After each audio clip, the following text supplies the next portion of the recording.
Aujourd'hui, on va parler dodo, on va parler sommeil, on va parler fatigue, on va parler du sommeil en général. Tout d'abord, je voulais vous indiquer les rôles du sommeil. C'est parti, je vous en donne quelques-uns, restez à l'écoute.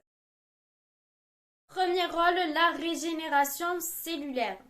Deuxième rôle, la régulation des sécrétions hormonales. Troisième rôle, fonction anabolique. Parce que oui, quand on cherche à prendre du muscle et qu'on cherche à s'entretenir, tout simplement, à récupérer des efforts que l'on a fait durant la journée, c'est pendant le sommeil que tout ça va être régénéré tranquillement pendant que vous allez dormir, notamment grâce à l'action de l'hormone de croissance. Autre rôle, la récupération des fonctions physiques et psychiques. Le sommeil participe à la bonne fonction du système nerveux central.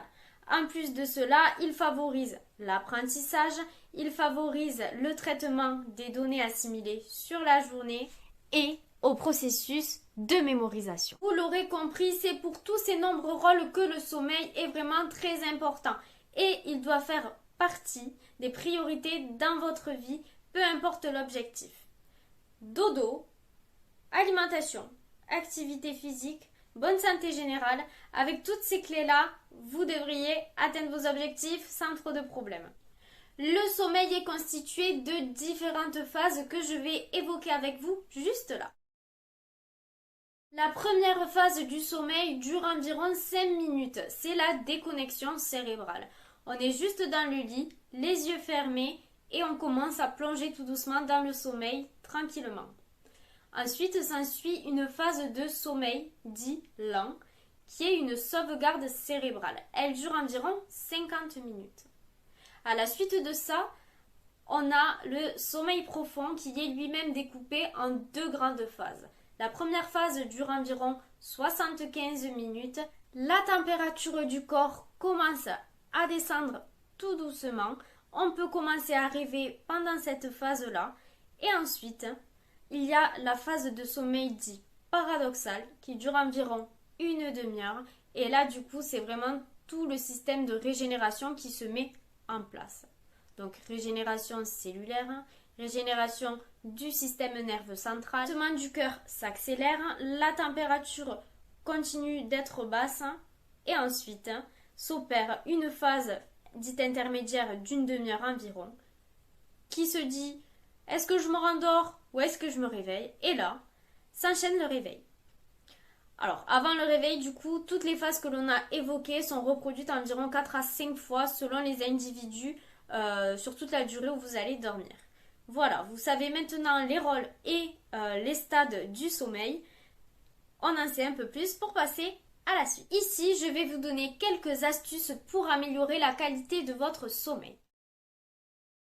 Tout d'abord, essayez de vraiment limiter tout ce qui va être caféine, théine, boissons énergisantes en fin d'après-midi. Pourquoi? Parce qu'elles vont avoir tendance à exciter justement et du coup, lorsque vous allez vous endormir, cela va être plus compliqué. Une bonne chose à faire aussi est de prendre une petite douche tiède juste avant d'aller au lit. Elle relaxe ainsi le corps et favorise l'endormissement. Concernant les repas, bien veillez à ne pas avoir quelque chose de trop lourd sur l'estomac et de vous allonger aussi trop près du repas. Un repas trop lourd, trop riche en graisse, trop riche en sel, en produits transformés, en sucre. Bref, un repas trop riche tout simplement juste avant d'aller dormir va vraiment vous perturber le sommeil. Pourquoi? Parce que vous allez être concentré déjà sur une digestion difficile et du coup, le sommeil ne sera certainement pas aussi récupérateur qu'il devrait l'être. Petit conseil, attendez suffisamment avant de vous coucher, juste après le dîner par exemple. Attendez au moins 2 heures, histoire d'avoir commencé un petit peu la digestion avant d'aller se coucher au lit. Coupez les écrans au minimum 1 heure avant d'aller au lit. Au-delà de ça, il faut veiller à ce que dans la chambre, il n'y ait pas de lumière, il n'y ait pas de bruit non plus, pour vraiment être dans des conditions optimales pour démarrer sa nuit. Faites attention aussi à avoir une température de chambre assez fraîche, aux alentours de 18 degrés, c'est plutôt bien. Évitez aussi de fumer ou de consommer de l'alcool juste avant d'aller au lit, puisque cela va altérer la qualité du sommeil. Concernant le lit, eh bien, il faut que vous soyez bien dedans, mais il faut aussi que vous partiez du principe qu'un lit est fait pour l'amour et pour dormir. C'est tout, c'est les seules fonctions. Donc évitez de passer toute la journée dans votre lit, à être sur l'ordi, à regarder la télé dans le lit, à dormir dans le lit, etc. Ça, c'est vraiment pas la meilleure des choses à faire.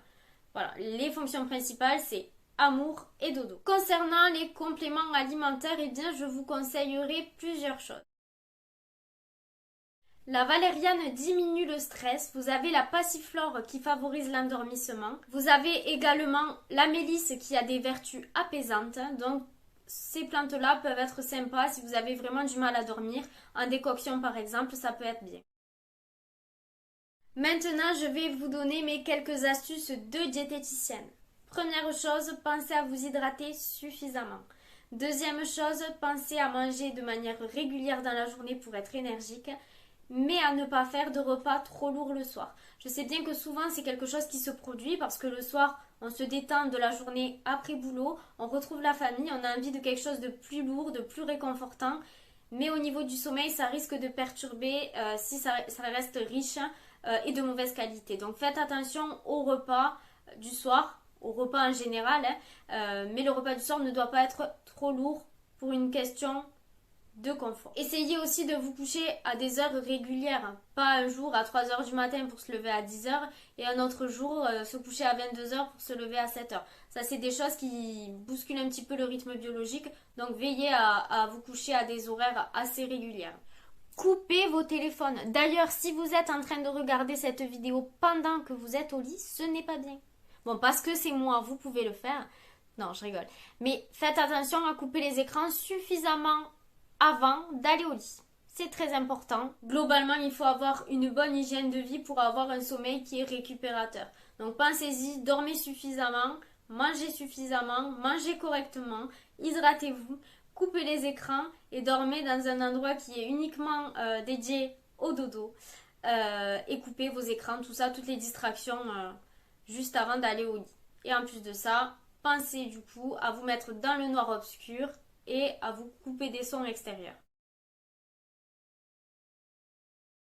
Bon ben on en a fini avec le sommeil pour cette vidéo. J'espère qu'elle vous a plu. C'est un sujet qui me tient à cœur. Je trouve que c'est quand même très important, peu importe l'objectif.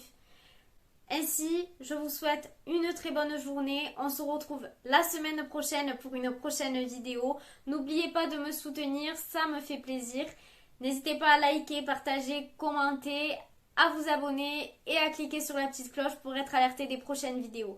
À bientôt!